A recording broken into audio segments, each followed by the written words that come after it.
ಆಕಾಶವಾಣಿ ಮಂಗಳೂರು.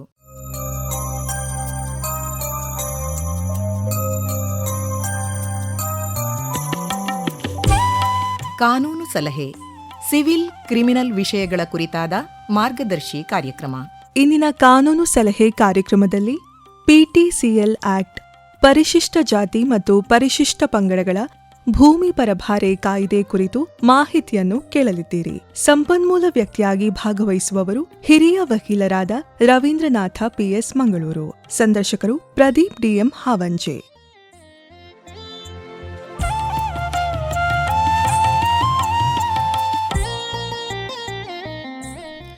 ನಮ್ಮೆಲ್ಲ ಪ್ರೀತಿಯ ಕೇಳುಗರಿಗೆ ಇಂದಿನ ಕಾನೂನು ಸಲಹೆ ಕಾರ್ಯಕ್ರಮಕ್ಕೆ ಪ್ರೀತಿಯ ಸ್ವಾಗತ.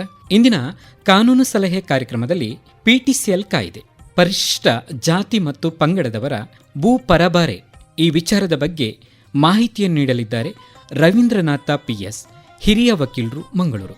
ಸರ್, ಕಾರ್ಯಕ್ರಮಕ್ಕೆ ಪ್ರೀತಿಯ ಸ್ವಾಗತ. ನಮಸ್ತೆ ಸರ್, ಮೊದಲನೇದಾಗಿ PTCL ಕಾಯ್ದೆ ಎಂದ್ರೇನು ಮತ್ತು ಉದ್ದೇಶಗಳು ಏನು ಅಂತ ಹೇಳಿ ಸರ್. ಈ PTCL ಆಕ್ಟು ಅಂತ ಹೇಳಿದರೆ ಪರಿಶಿಷ್ಟ ಜಾತಿಯವರಿಗೆ ಮತ್ತು ಪರಿಶಿಷ್ಟ ಪಂಗಡದವರಿಗೆ ಸರ್ಕಾರ ಯಾವ ಜಮೀನುಗಳನ್ನು ಅನುದಾನ ಮಾಡಲಾಗಿದೆಯೋ ಅಂಥ ಅನುದಾನ ನೀಡಿದಂಥ ಭೂಮಿಯನ್ನು ಇನ್ನೊಬ್ಬರು ಕಬಳಿಸಬಾರದು ಅಂತ ಹೇಳಿ ಕರ್ನಾಟಕ ರಾಜ್ಯ 1978ರಲ್ಲಿ ಈ PTCL ಆ್ಯಕ್ಟನ್ನು ಜಾರಿಗೆ ತಂದಿದೆ. ಇದರ ಪ್ರಮುಖವಾದಂಥ ಉದ್ದೇಶ ಏನು ಅಂತ ಹೇಳಿದರೆ, ಪರಿಶಿಷ್ಟ ಜಾತಿ ಮತ್ತು ಪರಿಶಿಷ್ಟ ಪಂಗಡದವರು ಆರ್ಥಿಕವಾಗಿ, ಶೈಕ್ಷಣಿಕವಾಗಿ, ಸಾಮಾಜಿಕವಾಗಿ ಹಿಂದುಳಿದವರು. ಅವರು ಯಾವುದೇ ರೀತಿಯ ಶೋಷಣೆಗೆ ಒಳಗಾಗಬಾರ್ದು, ಅವರಿಗೆ ನೀಡಿದಂತಹ ಜಮೀನುಗಳನ್ನು ಇನ್ನೊಬ್ಬರ ಕೈ ಸೇರಬಾರ್ದು ಅಂತ ಹೇಳುವಂಥದ್ದು ಅದರ ಮೂಲ ಉದ್ದೇಶ. ಸರ್, ಈಗ ಈ ಒಂದು PTCL ಕಾಯ್ದೆ ಪ್ರಕಾರ ಈ ಒಂದು ಕಾಯ್ದೆ ಮೂಲಕ ರಕ್ಷಣೆಗಳನ್ನು ಪಡ್ಕೊಳ್ಬಹುದು ಮತ್ತು ಪರಿಶಿಷ್ಟರಿಗೆ ಯಾವ ರೀತಿಯಲ್ಲಿ ಇದು ಸಹಾಯಕವಾಗಿದೆ ಅಂತೇಳಿ. ಇದು ಯಾರಿಗೆ ರಕ್ಷಣೆ ಕೊಡುತ್ತದೆ ಅಂತ ಹೇಳಿದರೆ, ಈ ಕರ್ನಾಟಕ ಸರ್ಕಾರ ಅಥವಾ ಈ ರಾಜ್ಯ ಯಾವ ಭೂಮಿಗಳನ್ನು ಅವರಿಗೆ, ಪರಿಶಿಷ್ಟ ಜಾತಿಯವರಿಗೆ ಮತ್ತು ಪರಿಶಿಷ್ಟ ಪಂಗಡದವರಿಗೆ ಅನುದಾನ ಮಾಡಲಾಗಿದೆಯೋ ಅಂಥ ಭೂಮಿಗಳನ್ನು ಇನ್ನೊಬ್ಬರು ಕಸಿದುಕೊಳ್ಳದಂತೆ, ಅವರಿಗೆ ಅಂಥ ಭೂಮಿಯನ್ನು ಕಸಿದುಕೊಂಡ್ರೆ ಆ ಭೂಮಿಯನ್ನು ಅವರಿಗೆ ಪುನಃ ಮರುಸ್ಥಾಪನೆ ಅಂದರೆ ರೆಸ್ಟೋರೇಷನ್ ಮಾಡಿ ಕೊಡ್ತದೆ. ಸರ್, ಈಗ ಪರಿಶಿಷ್ಟ ಜಾತಿಯವರಿಗೆ ಮಂಜೂರಾದಂಥ ಜಮೀನುಗಳನ್ನು ಮಾರಾಟ ಮಾಡುವಂಥ ವಿಷಯದಲ್ಲಿರುವಂತಹ ಕಾನೂನಿನ ಕೆಲವೊಂದು ವಿಚಾರಗಳು ಏನು ಅಂತ ಹೇಳಿ ಸರ್. ಅಂದರೆ ಈ ಪರಿಶಿಷ್ಟ ಜಾತಿ ಪರಿಶಿಷ್ಟ ಪಂಗಡ ಪರಭಾರೆ ನಿಷೇಧ ಈ ಕಾಯ್ದೆಯನ್ನು ತಂದ ಮೇಲೆ ಅಂಥ ಭೂಮಿಗಳನ್ನು ಕಲಂ 4 ಪ್ರಕಾರ ಅವರಿಗೆ ವರ್ಗಾವಣೆ ಆಗಲಿ, ಗೇಣಿಗೆ ಆಗಲಿ, ಕರಾರಾಗಲಿ, ಭೋಗ್ಯವಾಗಲಿ ಮಾಡುವಂಥ ಅಧಿಕಾರವೇ ಇಲ್ಲ. ಹಾಗಾದರೆ ನೀವು ಕೇಳಿದಿರಿ, ಈಗ ಅವರಿಗೆ ವರ್ಗಾವಣೆ ಮಾಡಬೇಕಾ, ಏನು ಅದಕ್ಕೆ ಪರಿಹಾರ ಏನು ಅಂತ ಕೇಳಿದಿರಿ. ಅಂಥ ಸಂದರ್ಭದಲ್ಲಿ ಆ ವ್ಯಕ್ತಿಯು ಕರ್ನಾಟಕ ಸರಕಾರಕ್ಕೆ ಅರ್ಜಿಯನ್ನು ಕೊಟ್ಟು, ನನಗೆ ಇಂತಿಂಥ ಕಾರಣಕ್ಕೆ ಈ ಭೂಮಿಯನ್ನು ಮಾರಾಟ ಮಾಡಲಿಕ್ಕೆ ಅನುಮತಿ ಕೊಡಬೇಕು ಅಂತೇಳಿ ಕೇಳಬೇಕು. ಅನುಮತಿ ನೀಡಿದರೆ ಅಂಥ ಭೂಮಿಯನ್ನು ಯಾವ ಪರಿಶಿಷ್ಟ ಜಾತಿ ಅಥವಾ ಪರಿಶಿಷ್ಟ ಪಂಗಡದವರಿಗೆ ನೀಡಲಾಗಿದೆಯೋ ಅವರು ಆ ಭೂಮಿಯನ್ನು ಅನುಮತಿ ತೆಗೆದುಕೊಂಡು ಮಾರಾಟ ಮಾಡಬಹುದು. ಸರ್, ಈಗ PTCL ಕಾಯ್ದೆ ಪ್ರಕಾರ ಈಗ ಪರಿಶಿಷ್ಟ ಜಾತಿ ಅಥವಾ ಪಂಗಡದವರಿಗೆ ಈ ಒಂದು ಕಾಯ್ದೆ ಪ್ರಕಾರ ಜಮೀನು ಮಂಜೂರಾಗಿದೆ. ಈಗ ಆ ಜಮೀನನ್ನು ಕೃಷಿಗೆ ಬಳಸಬಹುದಾ ಅಥವಾ ಕೃಷಿಯೇತರ ವಾಣಿಜ್ಯ ವಿಚಾರಗಳಿಗೂ ಕೂಡ ಬಳಸ್ಕೊಳ್ಬೋದಾ? ಅಂದರೆ ನಾವಾಗ ಏನನ್ನು ನೋಡಬೇಕು ಅಂತ ಹೇಳಿದರೆ, ಆ ಅನುದಾನದಲ್ಲಿ ಈ ಭೂಮಿಯನ್ನು ಯಾವ ಉದ್ದೇಶಕ್ಕಾಗಿ ಅವರಿಗೆ ನೀಡಲಾಗಿದೆ ಎನ್ನುವುದನ್ನು ನೀವು ಗಮನಿಸಬೇಕು.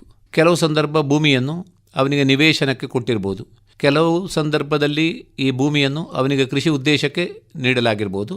ಯಾವ ಉದ್ದೇಶಕ್ಕೆ ಅದನ್ನು ನೀಡಲಾಗಿದೆ ಅಂತೇಳಿ ಆ ಮಂಜೂರಾತಿ ಆದೇಶವನ್ನು ನೋಡಿದರೆ ಅದರ ಹಿಂದೆ ಇದರ ಷರತ್ತುಗಳಿರ್ತದೆ. ಆ ಷರತ್ತುಗಳು ಉಲ್ಲಂಘನೆ ಆಗಿದೆಯಾ ಇಲ್ಲವೆಯಾ, ಅಥವಾ ಯಾವ ಉದ್ದೇಶಕ್ಕೆ ಅದನ್ನು ನೀಡಲಾಗಿದೆಯೋ ಅದೇ ಉದ್ದೇಶಕ್ಕೆ ಅದನ್ನು ಬಳಸಬೇಕು, ಅಂದರೆ ಉಪಯೋಗಿಸಬೇಕು. ಒಂದು ವೇಳೆ PTCL ಕಾಯ್ದೆ ಪ್ರಕಾರ ಒಬ್ಬ ಪರಿಶಿಷ್ಟ ಜಾತಿ ಅಥವಾ ಪಂಗಡದವನು ತನಗೆ ಸಿಕ್ಕಂಥ ಈ ಜಮೀನನ್ನು ಈಗ ತಾವು ಹೇಳಿದ ಹಾಗೆ ಕೃಷಿ ಅಥವಾ ನಿವೇಶನಕ್ಕಾಗಿ ಬಳಸಿಕೊಳ್ಳದೆ ಅದನ್ನು ಇತರೆ ವಾಣಿಜ್ಯ ಚಟುವಟಿಕೆಗೆ ಒಂದು ವೇಳೆ ಬಳಸಿದ್ರೆ ಆ ಭೂಮಿಯನ್ನು ಮತ್ತೆ ನೀಡುವಂತಹ ಪ್ರಕ್ರಿಯೆಗಳು ಏನಾದರೂ ಇದೆ ಅಥವಾ ಆತನ ಮೇಲೆ ಏನಾದರೂ ಕ್ರಮಗಳು ಬರ್ತದೆ ಸರ್? ಅಂದರೆ ಈ ಕಾನೂನನ್ನು ಮಾಡಿದ್ದೇ ಅವನ ಕೈಯಿಂದ ಭೂಮಿ ಇನ್ನೊಬ್ಬರಿಗೆ ಹೋಗಬಾರದು ಎಂಬುದು ಮಾತ್ರ ಹೊರತು, ಉದ್ದೇಶ ಬದಲಾವಣೆ ಆದಲ್ಲಿ ಆ ಭೂಮಿಯನ್ನು ಅವನಿಂದ ಸರಕಾರಕ್ಕೆ ಕಸಿಯುವಂಥ ಪ್ರಮೇಯದ ತೀರ್ಪುಗಳನ್ನು ನಾನು ಈ ತನಕ ಕಂಡಿಲ್ಲ. ಈ ಸೆಕ್ಷನು ಕಲಂ 4 ತಂದ ಮೂಲ ಉದ್ದೇಶ ಅಂದರೆ ಆ ಭೂಮಿ ಅವನಿಂದ ಇನ್ನೊಂದು ವ್ಯಕ್ತಿಗೆ ಹೋಗಬಾರದು. ಅದರಲ್ಲಿ ಏನು ಹೇಳಿದ್ದಾರೆ ಅಂದರೆ, sale, transfer, lease, mortgage or in any other capacity ಹೋಗಬಾರ್ದು. ಸೊ ಪರ್ಪಸ್, ಉದ್ದೇಶ, ಅವನು ವಾಣಿಜ್ಯ ಇರಲಿ, ವಾಸ ಇರಲಿ, ಕೈಗಾರಿಕೆ ಇರಲಿ ಅಥವಾ ನಿವೇಶನ ಇರಲಿ, ಅದು ಅಲ್ಲಿ ಒಂದು ರೀತಿಯ ಗೌಣ ಅಂತ ಹೇಳ್ಬೋದು. ಅಂದರೆ ಅದಕ್ಕೆ ಪ್ರಾಮುಖ್ಯತೆ ಇಲ್ಲ ಅಂತ ಹೇಳ್ಬೋದು. ಸರ್, ಈಗ PTCL ಕಾಯ್ದೆ ಪ್ರಕಾರ ಒಬ್ಬನಿಗೆ ಜಮೀನುಗಳು ಮಂಜೂರಾಗಿದೆ. ಈಗ ಅವನಿಗೆ ಯಾವುದೋ ಒಂದು ಹಣದ ಅನಿವಾರ್ಯತೆಗಳಿರ್ಬೋದು. ಸಹಕಾರಿ ಸಂಘಗಳ ಮೂಲಕ ಅಥವಾ ಬ್ಯಾಂಕಿನಲ್ಲಿ ಆ ಒಂದು ಸಾಲಕ್ಕಾಗಿ ಅದನ್ನು ಶ್ಯೂರಿಟಿಯಾಗಿ ಇಟ್ಟಿದ್ದಾನೆ.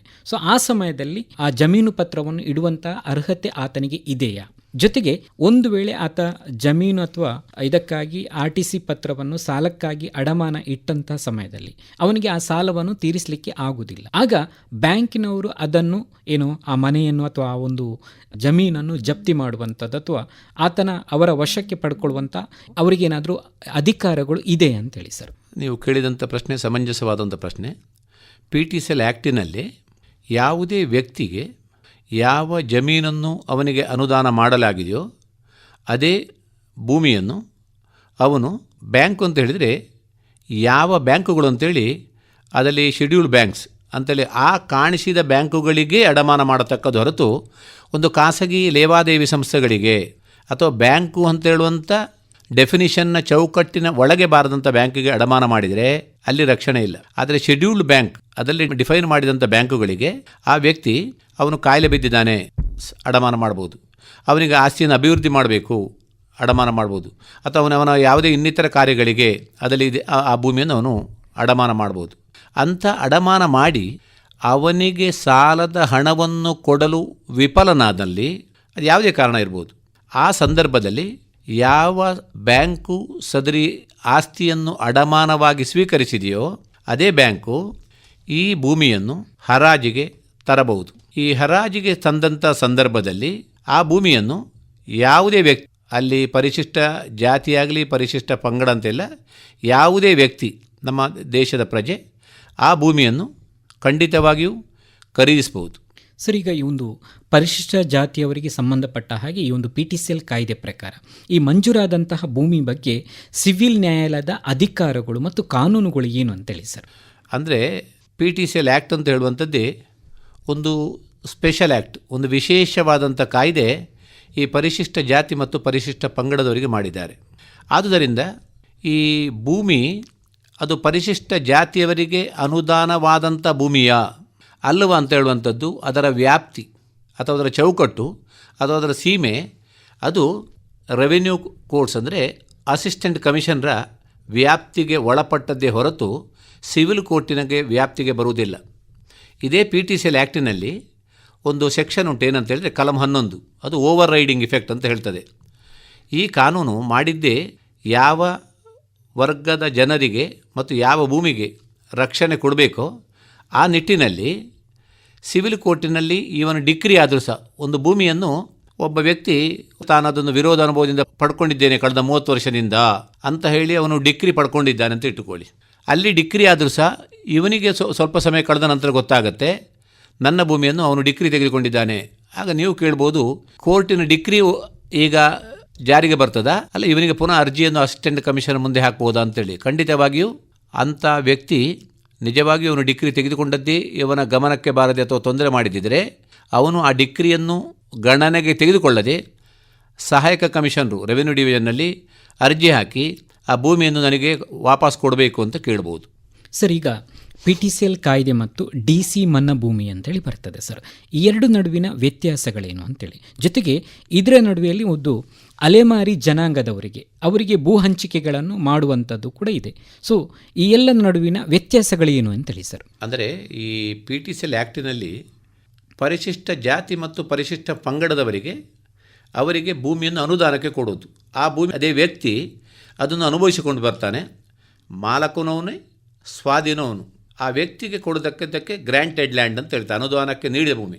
ಅವನ ಭೂಮಿಯನ್ನು ಇನ್ನೊಬ್ಬ ವ್ಯಕ್ತಿ ಸ್ವಾಧೀನಪಡಿಸಿಕೊಂಡಲ್ಲಿ ಅಥವಾ ಖರೀದಿಸಿದಲ್ಲಿ ನಾಳೆ ಅವನು ದೂರು ನೀಡಿದಲ್ಲಿ ಸಹಾಯಕ ಕಮಿಷನರಿಗೆ ಆ ಭೂಮಿಯನ್ನು ಸರಕಾರ ಅವನ ಪರವಾಗಿಯೇ ಅವರೇ ಫಿರ್ಯಾದಿದಾರರಾಗಿ ಆ ಭೂಮಿಯನ್ನು ಸ್ವಾಧೀನ ಅವನಿಗೆ ವಾಪಸ್ ಕೊಡ್ಬೋದು. ಇದು ಗ್ರ್ಯಾಂಟೆಡ್ ಲ್ಯಾಂಡ್ PTCL ಆ್ಯಕ್ಟಲ್ಲಿ. ನೀವು ಕೇಳಿದರೆ DC ಅಂದರೆ ಡಿಪ್ರೆಸ್ಡ್ ಕ್ಲಾಸ್ ಲ್ಯಾಂಡ್ ಅಂದರೆ ಏನು ಅಂತೇಳಿ.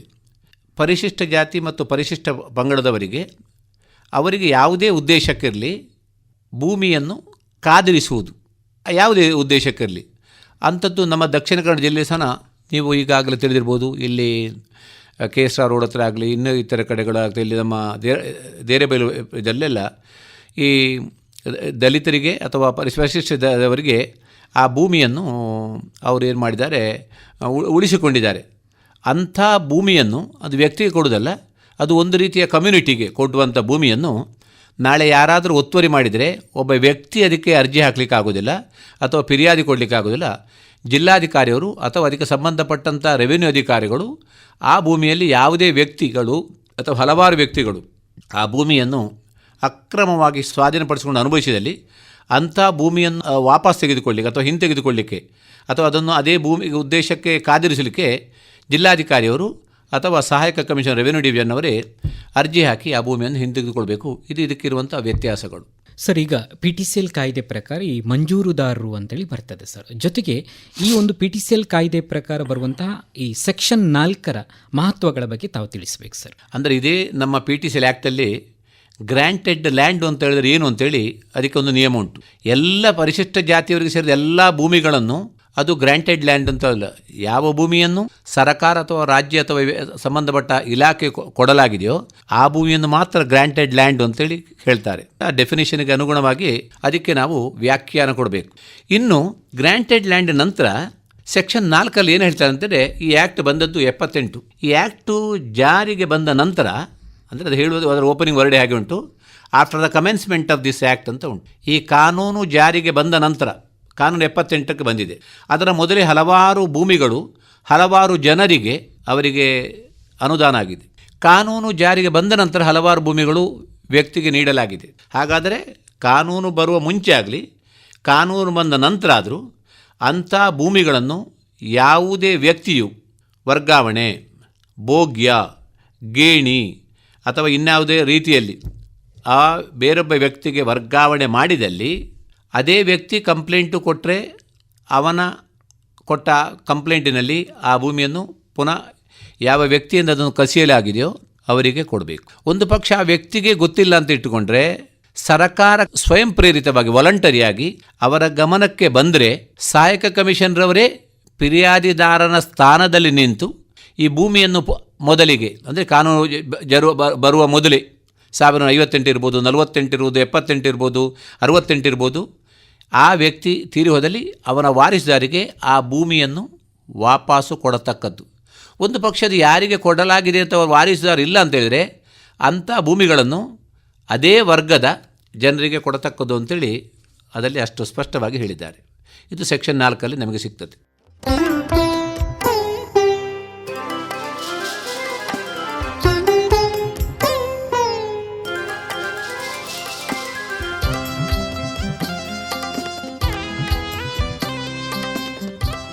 ಸರ್, ಈಗ PTCL ಕಾಯ್ದೆಯ ಕೆಲವೊಂದು ಉಲ್ಲಂಘನೆಗಳು ಅಂತೇಳಿ ಈಗ ಸಮಯದಲ್ಲಿ ಪರಿಶಿಷ್ಟ ಜಾತಿಯವರು ದೂರು ನೀಡಲಿಕ್ಕೆ ಕಾನೂನುಬದ್ಧವಾಗಿರುವಂತಹ ನಿಯಮಗಳೇನು ಅಂತೇಳಿ, ಜೊತೆಗೆ ಇದಕ್ಕೇನಾದರೂ ದೂರು ನೀಡಲಿಕ್ಕೆ ಏನಾದರೂ ಕಾಲಮಿತಿಗಳು ಇದೆಯಾ ಅಂತೇಳಿ, ಒಂದು ವೇಳೆ ದೂರು ಸಲ್ಲಿಸುವಂಥದ್ದಿದ್ದರೆ ಯಾರ ಮೂಲಕ ದೂರನ್ನು ಸಲ್ಲಿಸಬೇಕು, ಅದರ AC ವಿರುದ್ಧವಾಗಿ ದೂರುಗಳನ್ನು ಸಲ್ಲಿಸಬೇಕಾದ್ರೆ ಅಂದರೆ ಜಿಲ್ಲಾ ನ್ಯಾಯಾಲಯದ ಮೂಲಕವಾಗಿ ಅವರು ದೂರುಗಳನ್ನು ಕೊಡಲಿಕ್ಕೆ ಅವಕಾಶಗಳು ಇದೆಯಾ ಅಂತೇಳಿ. ಒಬ್ಬ ವ್ಯಕ್ತಿಯ ಭೂಮಿಯನ್ನು ಇನ್ನೊಬ್ಬನು ಅನುಭವಿಸಿಕೊಂಡು ಬರ್ತಾನೆ, ಅವನಿಗೆ ಗೊತ್ತಿಲ್ಲದೆ ಅವನು ಮಾರಾಟ ಮಾಡಿದ್ದಾನೆ.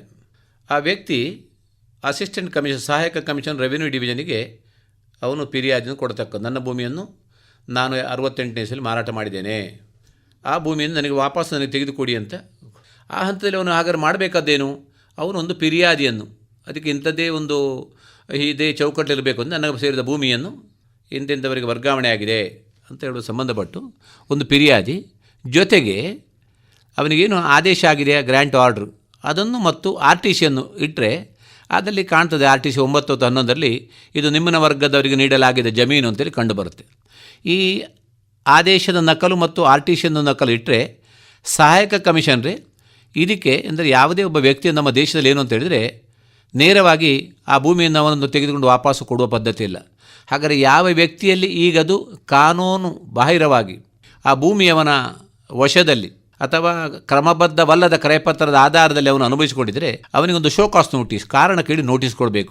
ಆ ಬಗ್ಗೆ ಒಂದು ಸಮ್ಮರಿ ಎಂಕ್ವೈರಿ, ವಿಶೇಷವಾದಂಥ ದೀರ್ಘವಾದಂಥ ತನಿಖೆ ಬೇಡ, ಭಾಳ ಸಂಕ್ಷಿಪ್ತವಾದಂಥ ಒಂದು ತನಿಖೆಯನ್ನು ಮಾಡಿ ಆ ಭೂಮಿಯನ್ನು ಯಾರ ಬಳಿಯಿಂದ ಕಸಿಯಲಾಗಿದೆ ವಾಪಸ್ ಅವನಿಗೆ, ಅದು ಕ್ರಯಪತ್ರ ಇರ್ಬೋದು, ಯಾವ ದಾಖಲೆಯಲ್ಲಿ ಹೋಗಲಿ ಅದನ್ನು ಅವನಿಗೆ ವಾಪಸ್ ಕೊಡಬೇಕು. ಒಂದು ಪಕ್ಷ ಆ ಭೂಮಿಯನ್ನು ಯಾರಿಗೆ ಗ್ರ್ಯಾಂಟ್ ಆಗಿದೆಯೋ ಅವ ಇಲ್ಲ ಅಂತ ಹೇಳಿದ್ರೆ ಅವನ ಪರವಾಗಿ ಸರಕಾರವೇ, ಅಂದರೆ ಅಸಿಸ್ಟೆಂಟ್ ಕಮಿಷನರೇ ಫಿರ್ಯಾದಿದಾರ ಸೋಮೋಟೋ ಅಂತ ಹೇಳ್ತೇವೆ, ಸ್ವಯಂ ಪ್ರೇರಿತರಾಗಿ ಫಿರ್ಯಾದಿಯಾಗಿ ನಿಂತುಕೊಂಡು ಆ ಭೂಮಿಯನ್ನು ಸಹ ಆ ಗ್ರ್ಯಾಂಟಿ ತೀರಿ ಹೋಗಿದ್ದರೂ ಅವರ ಮಕ್ಕಳಿಗಾಗಲಿ ಮರಿಮಕ್ಕಳಿಗಾಗಲಿ ವಾಪಸ್ ಕೊಡತಕ್ಕು. ಸರ್, ಈ ಸಮಯದಲ್ಲಿ ಪರಿಶಿಷ್ಟ ಜಾತಿಯವರಿಗೆ ಲೀಗಲ್ ಅಡ್ವೈಸ್ಗಳು ಅಂದರೆ ಫ್ರೀ ಲೀಗಲ್ ಮೂಲಕ ಏನಾದರೂ ಉಚಿತವಾದಂಥ ಕಾನೂನು ಪರಿಹಾರಗಳು ಅದರಲ್ಲಿ ನೀಡ್ತದ ಅಂತೇಳಿ ನಮ್ಮ ಜಿಲ್ಲಾ ಪ್ರಾಧಿಕಾರಗಳು, ಲೀಗಲ್ ಸರ್ವಿಸ್ ಅಥಾರಿಟಿ ಆಗಿರ್ಬೋದು, ಲೋಕ ಅದಾಲತ್ಗಳಾಗಲಿ, ಬೇರೆ ಬೇರೆ ನ್ಯಾಯ ಕೇಂದ್ರಗಳಲ್ಲಿ ಈ ಬಗ್ಗೆ ಸಲಹೆಯನ್ನು ಪಡ್ಕೊಂಡು, ಅಥವಾ ಇವನು ಸರ್ಕಾರಿ ವಕೀಲಗಳು ಸಹ ಅವರಿಂದ ಸಹ ಸಹಾಯವನ್ನು ಪಡ್ಕೊಂಡು ಈ ರೀತಿ ಯಾವುದೇ ಒಬ್ಬ ವ್ಯಕ್ತಿ ಪರಿಶಿಷ್ಟ ಜಾತಿಯವಾಗಲಿ ಪರಿಶಿಷ್ಟ ಪಂಗಡದವರಾಗಲಿ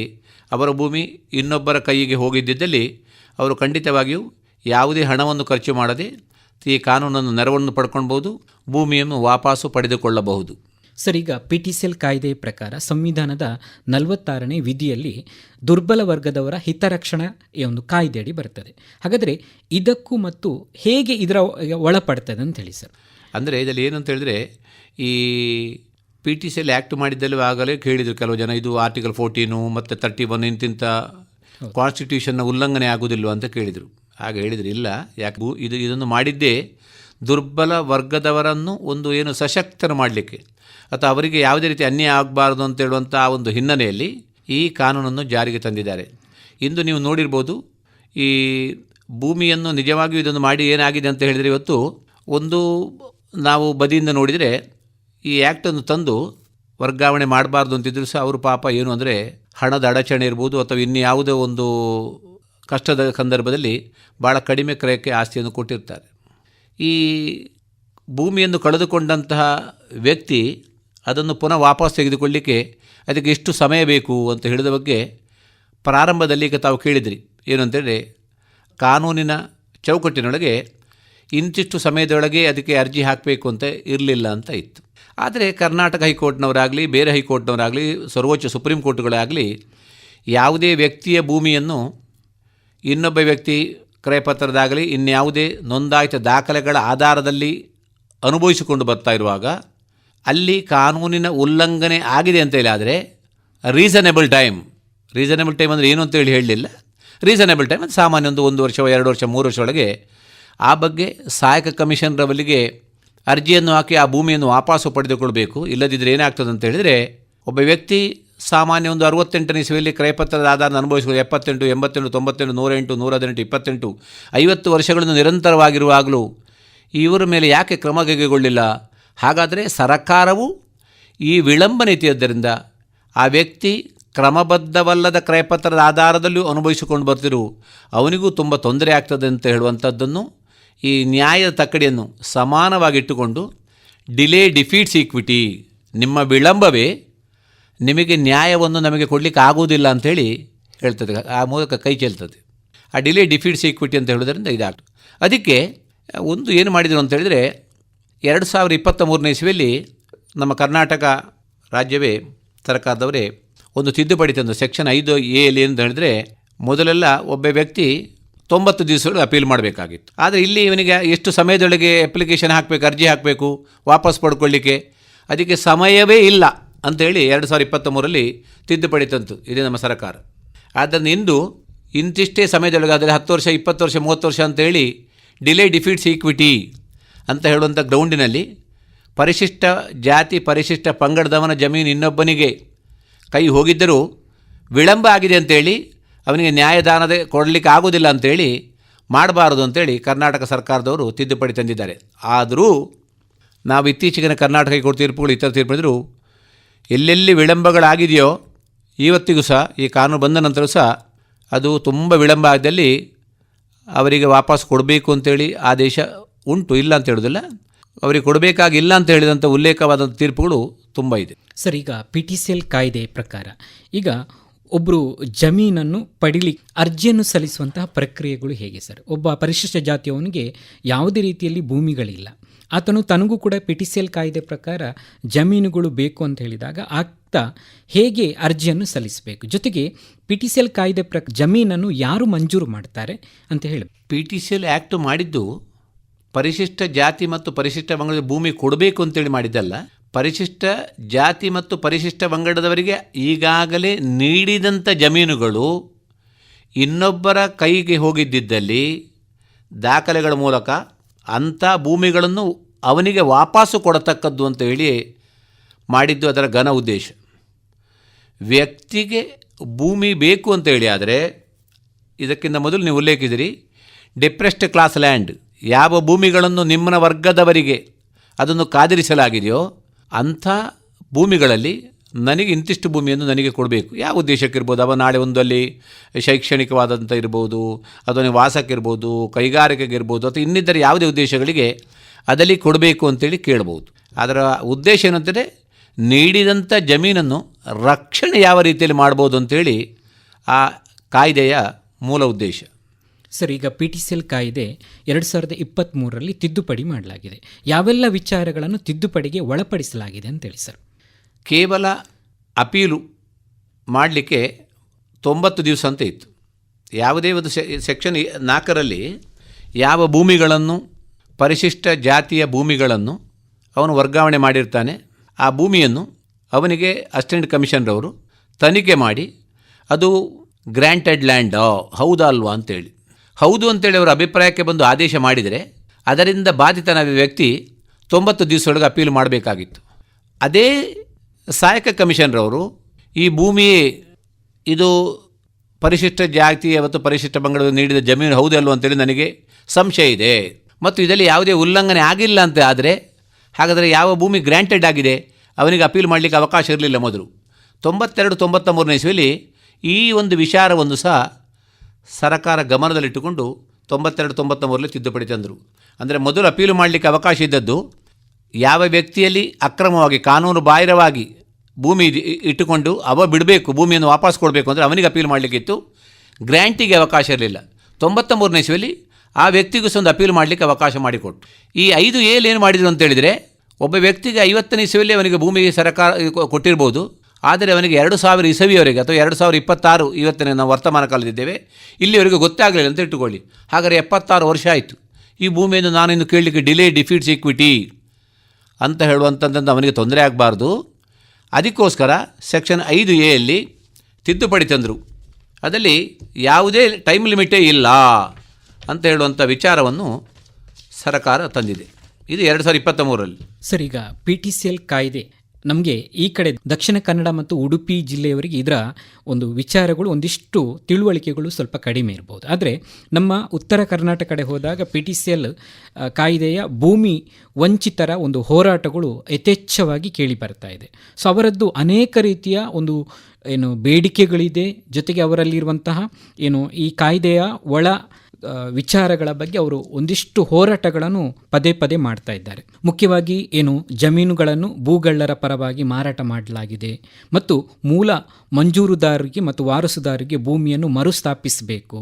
ಮತ್ತು PTCL ಕಾಯ್ದೆ 2023ರ ತಿದ್ದುಪಡಿಯ ಕಲಂ 5(1)D ಇದಕ್ಕೆ ಇದರಲ್ಲಿರುವಂತಹ ಗೊಂದಲವನ್ನು ಸರಿಪಡಿಸಬೇಕು.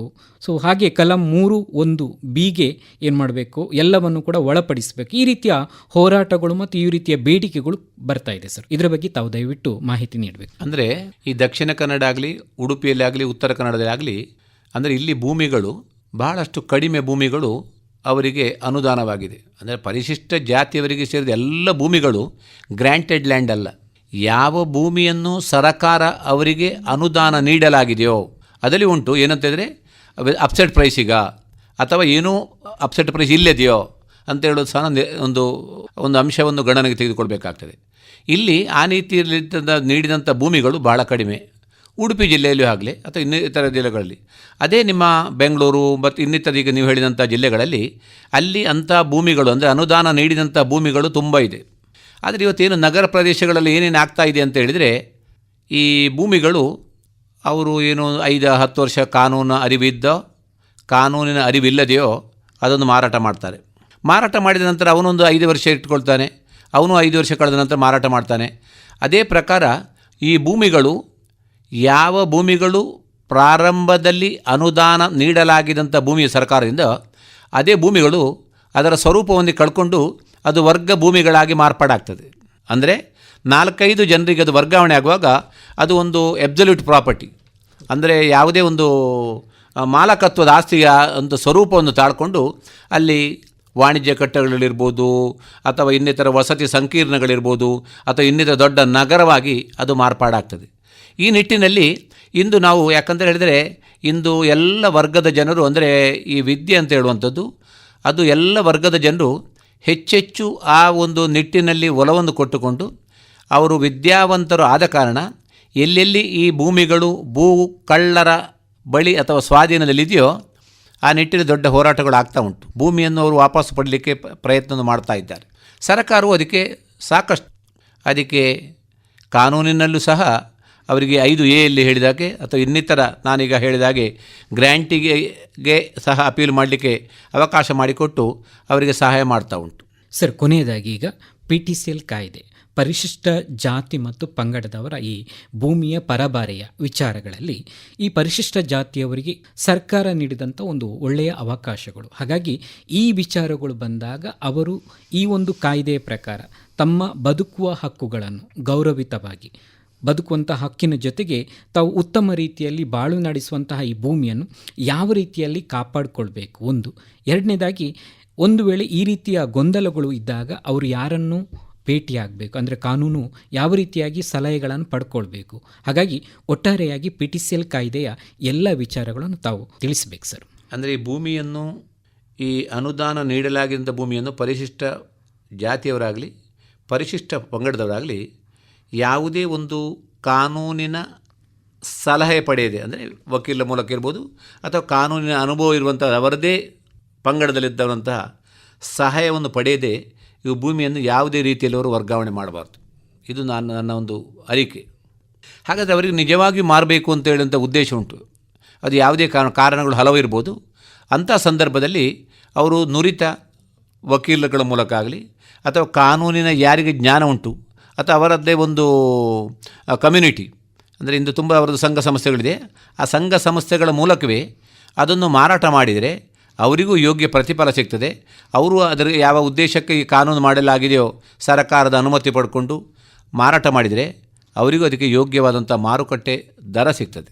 ಒಳ್ಳೆಯದು ಸರ್. PTCL ಕಾಯ್ದೆ ಅಂತ ಹೇಳಿದರೆ ಏನು, ಜೊತೆಗೆ PTCL ಕಾಯ್ದೆ ಪ್ರಕಾರ ಪರಿಶಿಷ್ಟ ಜಾತಿ ಮತ್ತು ಪರಿಶಿಷ್ಟ ಪಂಗಡದವರು ಯಾವ ರೀತಿಯಾಗಿ ತಮ್ಮ ಮಂಜೂರಾದಂಥ ಭೂಮಿಯನ್ನು ಕಾಪಾಡಿಕೊಳ್ಬೋದು, ಜೊತೆಗೆ ಏನಾದರೂ ಸಮಸ್ಯೆ ಬಂದಲ್ಲಿ ಯಾವ ರೀತಿಯ ಕಾನೂನಿನ ರೀತಿಯಲ್ಲಿ ತಮ್ಮ ಭೂಮಿಯನ್ನು ಹೇಗೆ ರಕ್ಷಣೆ ಮಾಡ್ಕೊಳ್ಬೋದು, ಜೊತೆಗೆ ಮುಂದೆ ಆ ಒಂದು ಭೂಮಿಯನ್ನು ಯಾವ ರೀತಿಯಾಗಿ ಮಾರಾಟ ಮಾಡ್ಬೋದು, ಅಥವಾ ಹೀಗೆ ಅನೇಕ ರೀತಿಯ ಗೊಂದಲಗಳಿರ್ಬೋದು, ಕಾನೂನು ರೀತಿಯ ಕೆಲವೊಂದು ಸೂಕ್ಷ್ಮವಾದಂಥ ವಿಚಾರಗಳನ್ನು ತಾವು ತಿಳಿಸಿದಿರಿ ಸರ್. ಹಾಗಾಗಿ ತಮಗೆ ನಿಲಯದ ಪರವಾಗಿ ಮತ್ತು ಎಲ್ಲ ಕೇಳುಗರ ಪರವಾಗಿ ತುಂಬು ಹೃದಯದ ಧನ್ಯವಾದಗಳು ಸರ್. ನಮಸ್ತೆ ಸರ್.